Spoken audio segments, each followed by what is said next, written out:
Vote హక్కు పదిలంగా ఉండేందుకు సార్ ప్రక్రియలో అందిస్తున్న ఎన్యుమరేషన్ ఫారం అత్యంత కీలకంగా మారింది. ఈ ఫారంలో ఏ భాగంలో ఏ వివరాలు నమోదు చేయాలి, ఒకవేళ జాబితాలో పేరు ఉంటే ఏం చేయాలి, లేకపోతే ఏం చేయాలి. ఎన్యుమరేషన్ ఫారంలోని పై భాగంలో ఓటర్కు సంబంధించిన ప్రాథమిక సమాచారం అంతా ముందే ముద్రించి ఉంటుంది. ప్రస్తుత ఎలక్టోరల్ రోల్లో ప్రాచురించిన వివరాల ప్రకారం ఓటరు పేరు, నియోజకవర్గం, సంబంధిత పోలింగ్ కేంద్రం వివరాలు ఫోటోతో సహా స్పష్టంగా ఉంటాయి. వీటితో పాటు ఓటర్లకు ఏవైనా సందేహాలుంటే సంప్రదించడానికి వీలుగా సంబంధిత బూత్ స్థాయి అధికారి, బిఎల్ఓ పేరు, వారి ఫోన్ నంబర్కు కూడా అందులోనే ముద్రించారు. 2002లో పేరు ఉన్న ఓటరు ఫారంలోని తదుపరి భాగంలో ఎడమ చేతి వైపు ఉన్న కాలమ్స్ ను భర్తీ చేయాల్సి ఉంటుంది. అక్కడ తమ పేరు, ఓటర్ కార్డు వివరాలు, తల్లి లేదా తండ్రి పేరు వివరాలు రాయాలి. ఒకవేళ 2002 నాటి జాబితాలో పేరు లేని వారైతే వారు ఫారానికి కుడి చేతి వైపు ఉన్న భాగంలో వివరాలు నింపాలి. ఇక్కడ తండ్రి లేదా తల్లి సంరక్షకుని పేరుతో పాటు వారి ఓటర్ కార్డు వివరాలను తప్పనిసరిగా నమోదు చేయాల్సి ఉంటుంది. ఫారంలోని చివరి భాగం ఓటర్లందరికీ కామన్ గా ఉంటుంది. ఈ విభాగంలో ఎన్యుమరేషన్ ఫారం ఎవరి పేరుతో జారీ అయిందో ఆ సంబంధిత ఓటరుకు సంబంధించిన ప్రస్తుత పూర్తి వివరాలు రాయాలి. వివరాలన్నీ పూర్తి చేసిన తర్వాత ఓటరు సదరు ఫారం పై సంతకం చేసి స్థానిక బిఎల్ఓకు అందజేయాలి. ఓటరు సంతకం తీసుకున్న అనంతరం బిఎల్ఓ కూడా దానిపై సంతకం చేసి రసీదు ప్రక్రియను పూర్తి చేస్తారు. ఇలా సేకరించి పూర్తి చేసిన ఎన్యుమరేషన్ ఫారాలన్నింటినీ భద్రపరిచి గడువులోగా నియోజకవర్గ ఓటర్లు నమోదు అధికారి, ఈఆర్ఓ కార్యాలయాలకు అందజేయాల్సిన పూర్తి బాధ్యత బిఎల్ఓలదేనని అధికారులు స్పష్టం చేస్తున్నారు. మీ పరిధిలో ఎన్యుమరేషన్ ప్రక్రియ జరుగుతున్నా మీకు ఇంకా ఎన్యుమరేషన్ ఫామ్ అందకపోతే ఎలాంటి ఆందోళన చెందాల్సిన అవసరం లేదు.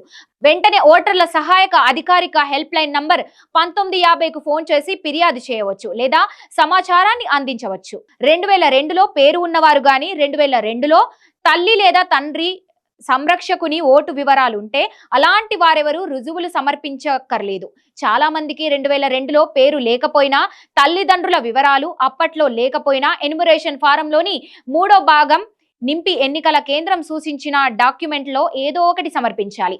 ఆగస్టు, సెప్టెంబర్లో నోటీసులు వచ్చిన వారు తమ పౌరసత్వానికి సంబంధించిన రుజువులు సమర్పించాలి. ఇందులో రెగ్యులర్ ఉద్యోగుల పెన్షన్ పేమెంట్ ఆర్డర్ లేదా ఐడెంటిటీ కార్డు, కేంద్ర రాష్ట్ర పబ్లిక్ సెక్టర్ అండర్టేకింగ్ కంపెనీల పెన్షనర్ల కార్డులు 1987 జూలై 1వ కంటే ముందు భారత ప్రభుత్వం లేదా స్థానిక సంస్థలు లేదా బ్యాంకులు, పోస్ట్ ఆఫీసులు లేదా ఎల్ఐసి లేదా పబ్లిక్ సెక్టర్ అండర్టేకింగ్ కంపెనీలు జారీ చేసిన డాక్యుమెంట్లు లేదా సర్టిఫికెట్లు, ఐడెంటిటీ కార్డు, అధికృత సంస్థలు జారీ చేసిన పుట్టిన తేదీ ధృవీకరణ పత్రం లేదా పాస్పోర్ట్, యూనివర్సిటీ లేదా గుర్తింపు పొందిన బోర్డులు ఇచ్చిన మెట్రిక్యులేషన్ లేదా విద్యార్హత పత్రాలు, రాష్ట్ర ప్రభుత్వాలు జారీ చేసే శాశ్వత నివాస ధృవపత్రాలు లేదా అటవీ హక్కు సర్టిఫికెట్, అధికృత సంస్థలు జారీ చేసే ఓబీసీ, ఎస్సీ, ఎస్టీ లేదా ఏదైనా కుల ధృవీకరణ పత్రాలు, national register of citizens, family register, ప్రభుత్వం జారీ చేసిన ఏదైనా భూమి లేదా ఇంటి కేటాయింపు పత్రం, వీటిలో ఏదైనా ఒకటి సమర్పించవచ్చు. ఎన్యుమరేషన్ ఫేజ్ ఒక నెల చాలా ముఖ్యమైన అంశము.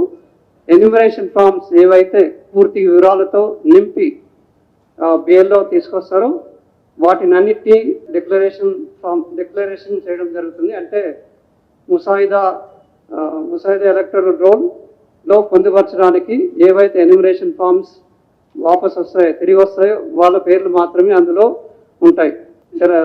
డ్రాఫ్ట్ రోల్లో ఉండే ముఖ్యమైన ఓటర్స్ పేర్లన్నీ ఏవైతే ఎన్యుమరేషన్ ఫామ్స్ బిఎల్ఓ తీసుకొస్తారో వాళ్ళ పేర్లు మాత్రమే అందులో ఉంటాయి.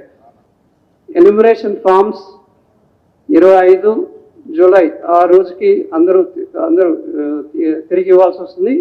నో ఎక్స్టెన్షన్ బియాండ్ 25/7 ఎక్స్టెన్షన్ అనేది ఉండదు. ఎవరైనా మిస్ అయితే వాళ్ళు ఫామ్ 6 అనేది తీసుకొని ఫామ్ 6 ద్వారా వాళ్ళ పేర్లు అన్ని నింపి ఇవ్వడానికి అవకాశం ఉంది. తర్వాత డ్యూరింగ్ ద నెక్స్ట్ ఫేజ్లో during the period of notice period ఆ టైంలో వాళ్ళకి సమర్పించుకోవడానికి అవకాశం కూడా కల్పించడం జరిగింది. సో ఎన్యుమరేషన్ ఫేజ్, డిక్లరేషన్ ఈ విధంగా డిఫరెంట్ ఫేజెస్ ఉంటాయి.